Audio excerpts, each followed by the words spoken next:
In 1501, a party was held inside the Vatican. The Pope was there. Cardinals attended. 50 of Rome's most beautiful courtesans were invited. It wasn't a dinner party. It was a competition to see who could have sex with the most women, in front of everyone, while the Pope kept score. And when it was over, the Pope himself distributed prizes, jeweled capes, boots, fine daggers, to the men who'd performed the best. This isn't conspiracy theory. This isn't anti-Catholic propaganda. This is documented history. The event was called the Banquet of Chestnuts. And we know about it because someone who was there, a Vatican official named Johannes Burchard, wrote it down in his diary. Entry dated October 30th, 1501. He describes it in clinical detail. The number of women, what they were wearing, what happened when the candles were extinguished, who won the competition, who presented the prizes. Let that land.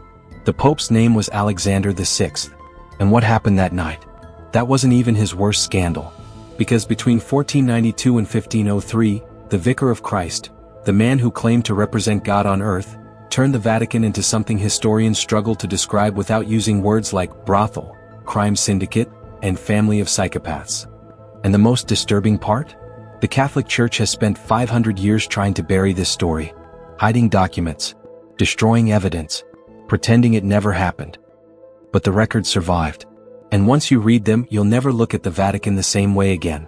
Before we go further, let me show you the sources, because this is going to sound insane. Johannes Burchard. Liber Not Arum, the Vatican Master of Ceremonies diary. He worked there. Saw everything firsthand. Contemporary account. Francesco Guicciardini. History of Italy, 1537. Italian historian who interviewed people who knew Alexander VI personally. Stefano Infescera. Diary of the City of Rome. Another eyewitness chronicler of Renaissance Rome. Plus Vatican financial records. Papal bulls. Letters between cardinals. Birth certificates that shouldn't exist. All sitting in archives that the Church kept sealed for centuries. When historians finally got access to these documents in the 1800s and 1900s, they were shocked. Not that there was corruption, they expected that. But the scale, the shamelessness, the absolute lack of even pretending to care about appearances. Because Alexander VI wasn't just a corrupt pope. He was something else entirely. A man who used the most powerful religious position on earth as a cover for building a criminal empire that would make modern mobsters look like amateurs.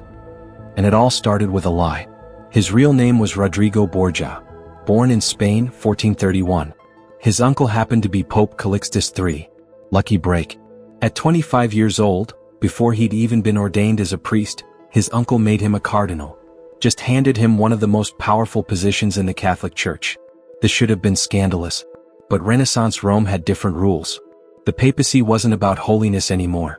It was about power, money, political connections. And Rodrigo understood power. By 30, he was one of the richest men in Italy. Owned palaces, threw legendary parties. Had a reputation as the most handsome man in Rome. Oh, and he had children. Multiple children. With multiple women. While being a cardinal. See, cardinals were supposed to be celibate. But Rodrigo had at least 4 acknowledged mistresses and fathered somewhere between 7 and 10 children during his time as a cardinal. His most famous mistress was Venanza dei Catanii. She gave him 4 children, including 2 who would become historically infamous, Cesare and Lucrezia Borgia. And nobody stopped him. Nobody even tried. Because in Renaissance Rome, if you had enough money and power, the rules didn't apply. Then in 1492, Pope Innocent VIII died. The cardinals gathered to elect a new pope. And Rodrigo, now 61 years old, father of nearly a dozen illegitimate children, decided he wanted the job. He couldn't win on merit. Everyone knew his reputation. But he could win another way. He bribed the cardinals. Massively. Obviously. Shamelessly. He promised one cardinal 4 mule loads of silver. Another got the deed to a palace. A third got appointed to lucrative positions. The bribery was so blatant that even other corrupt cardinals were shocked. One of them wrote, "Rodrigo has bought the papacy. We have now made a devil our pope." They had no idea how right they were. On August 11, 1492, Rodrigo Borgia became Pope Alexander VI. And within weeks, the Vatican began its transformation into something that would horrify the Catholic world for generations. Most popes, even corrupt ones, at least pretended to care about appearances. They'd hide their mistresses, keep their children secret, maintain some facade of holiness. Alexander VI didn't bother. He openly installed his children in the Vatican, made his son Cesare a cardinal at age 18, arranged marriages for his daughter Lucrezia to form political alliances, then annulled them when he needed different alliances. He held family dinners in papal apartments where his mistresses sat at the head table. Cardinals who visited were expected to bow to his children and mistresses as if they were royalty. But that was just the beginning. The parties started small. Banquets with inappropriate entertainment, dancers who wore less than they should, wine flowing more freely than was proper. Then they escalated. Historical accounts describe events where courtesans were brought into the Vatican to entertain cardinals and bishops, where gambling and drinking lasted until dawn, where the lines between religious institution and pleasure house started to blur. And then came the Banquet of Chestnuts. October 30th, 1501. Alexander VI hosts a party in the Vatican apartments. His son Cesare is there. His daughter Lucrezia is there. Multiple cardinals attend. 50 courtesans are invited. Professional prostitutes from Rome's most exclusive establishments.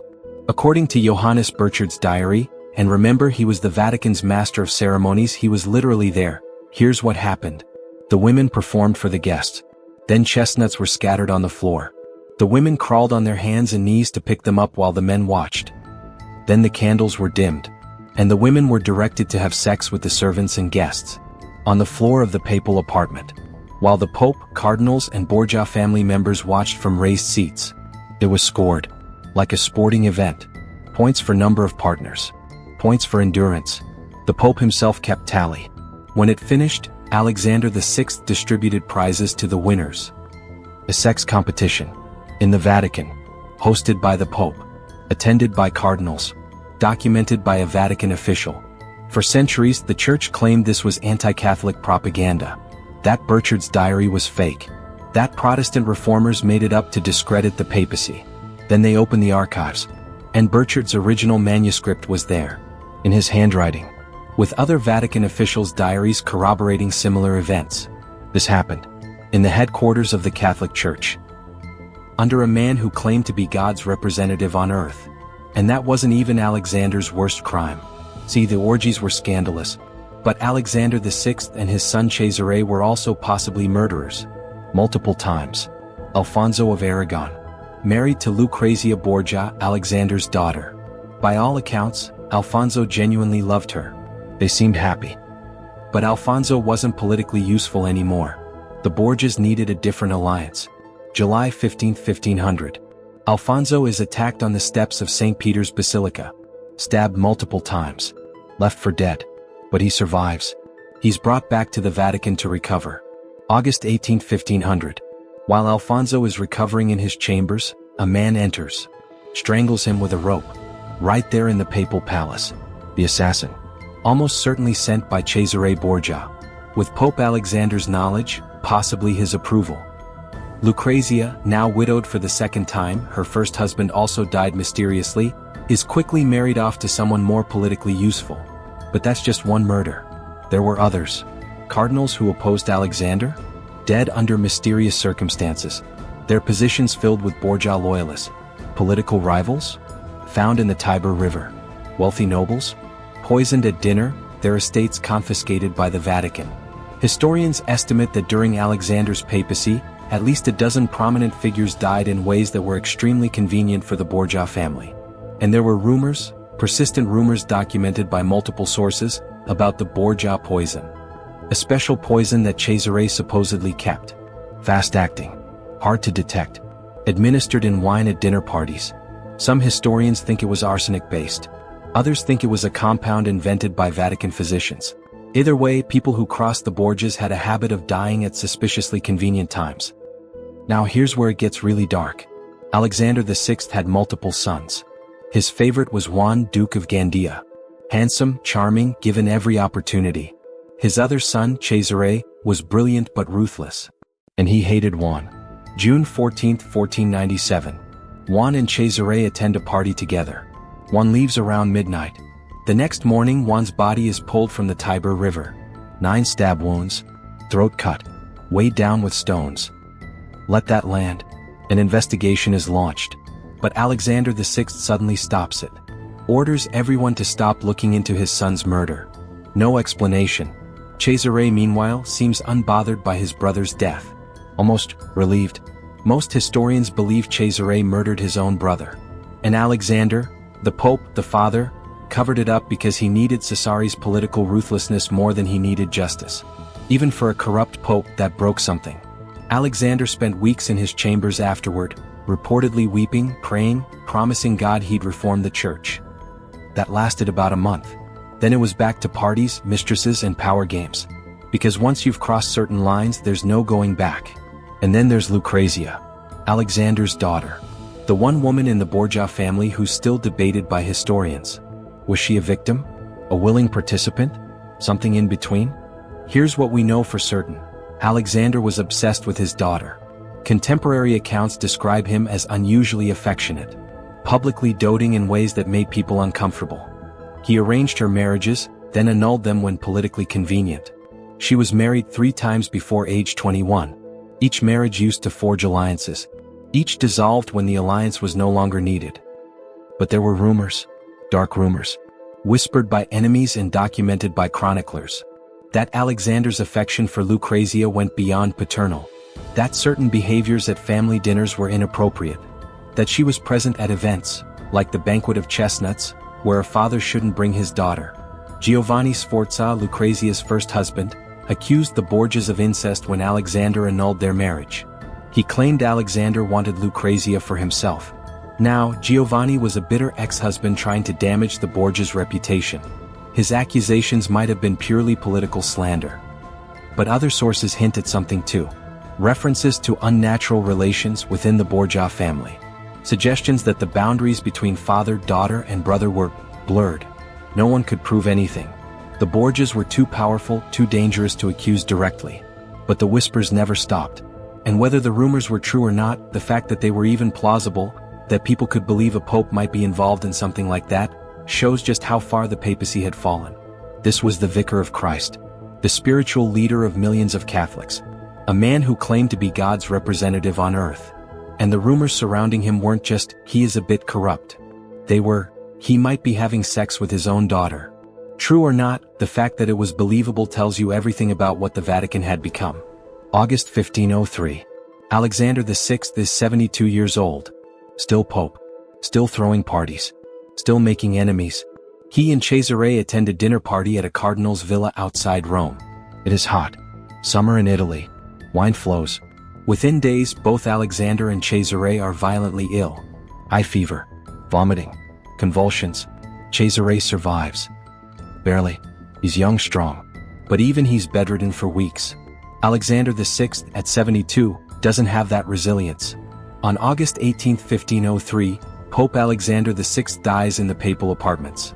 Official cause, malaria, or possibly food poisoning from bad meat. But historians have always wondered, was it the Borgia poison? The same poison that killed so many of their enemies?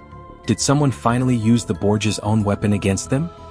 We'll never know for certain. But the timing was awfully convenient for the cardinals who'd spent 11 years watching the papacy become a crime syndicate. Within weeks, a new pope is elected.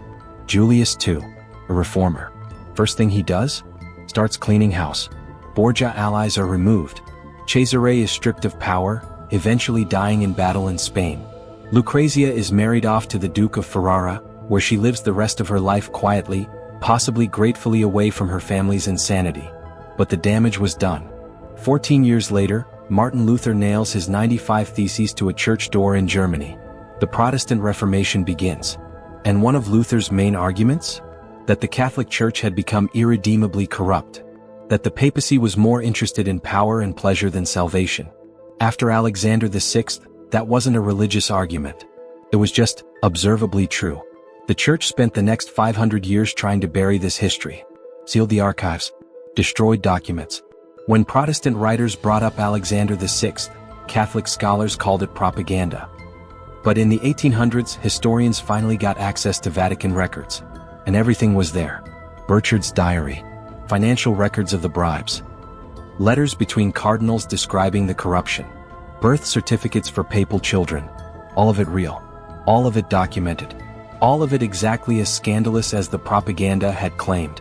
The church had lied for centuries, not because the accusations were false, but because they were true. So why does this matter? Why dig up a 500-year-old scandal? Because institutions lie about their history. They sanitize it. Divorced? Excommunicated? Remarried? Damn. Used contraception? Mortal sin. Had sex before marriage? Confess, or go to hell. But the Pope can father 7 children out of wedlock, throw sex parties in the Vatican, and commit probable murder. And he gets to die peacefully in his bed at 72, full of wealth and power, never facing consequences. The rules applied to everyone except the people making the rules. And here's what's even worse. During Alexander's reign, the church was selling indulgences. Literally selling forgiveness. Poor families would scrape together money to buy pardons for their sins. Pay the church and your time in purgatory gets reduced. So a peasant woman who had sex before marriage had to pay for forgiveness, while the Pope was hosting orgies and using church money to fund them. This isn't just about the Catholic Church. This is about how all institutions handle uncomfortable truths. They deny. They hide. They claim the accusations are attacks or propaganda. They wait until everyone who could hold them accountable is dead. Then, decades or centuries later, they release the documents. And surprise, the propaganda was actually accurate. Often worse than reported. The lesson of Pope Alexander VI isn't Catholics are bad, or religion is corrupt. The lesson is, don't trust institutions to police themselves. Don't accept just trust us as an answer. Don't assume that because something is powerful or old or claims divine authority that it's telling you the truth. Demand transparency. Demand evidence. Demand accountability. Because the truth exists. It's usually written down somewhere. In documents. In records. In testimony from people who were there. The question is, will the institution let you see it while it's still relevant? Or will they wait 400 years until it's safely history, instead of uncomfortable present? They never taught me about Pope Alexander VI. Never mentioned the orgies, the bribes, the murders, the centuries of cover-up. And now I understand why. Because once you know your teachers lied to you, even by omission, you start questioning everything else they taught you. If you want to know what else they didn't teach you, what other history got sanitized or hidden or quietly erased, you know what to do. Kindly hit the like button and subscribe for more. Because the truth is always there, waiting in archives, written in documents, preserved by people who thought someone someday should know what really happened. Even if it takes 500 years.